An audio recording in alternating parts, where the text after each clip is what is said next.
Hello అండి, ఈ పండ్లను చూసారా? వీటిని ఏమంటారో ఒక్కసారి గెస్ చేసేయండి. చాలామంది ఈస్ట్ గోదావరి, వెస్ట్ గోదావరి ఏరియాలో ఉండే వాళ్ళకి వీటిని ఏమంటారో క్లియర్గా తెలుసు. బట్ మిగతా వాళ్ళకి అంటే నాలాంటి వాళ్ళకి చాలామందికి తెలియకపోవచ్చు.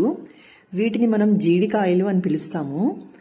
ఎక్కువగా మనకి జీడి ఫ్యాక్టరీలు ఇవి కూడా ఉంటాయన్నమాట మనకు తూర్పుగోదావరి అటు సైడ్ జిల్లాల్లో. ఇవి ఎలా వస్తాయి ఏంటి అనేది ఇప్పుడు మనం తెలుసుకుందాము. వీటిని ఏమంటారో తెలుసా? జీడి పిక్కలు, అలాగే జీడి గింజలు అని కూడా పిలుస్తారు.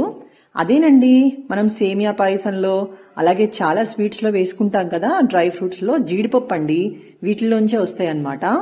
సో వీటిని జీడి పిక్కలు అని కూడా పిలుస్తారు, జీడి గింజ అని కూడా అంటారు కొన్ని ఏరియాస్లో. అసలు వీటి స్టోరీ ఏంటంటే, ఇప్పుడు నేను చూపిస్తున్నాను కదా, ఇట్లా 2 కలర్స్లో అయితే ఈ జీడి ఫ్రూట్ ఉంటుందన్నమాట.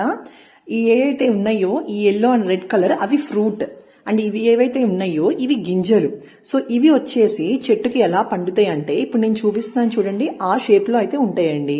మనం చెట్టు నిండా చూస్తే ఎక్కువగా మామిడి తోటలు ఉన్న ఏరియాలో ఈ జీడి తోటలు కూడా కలిపి వేస్తారు. సో అది తెలిసిన వాళ్ళకైతే ఇది క్లియర్గా అర్థమవుతుంది.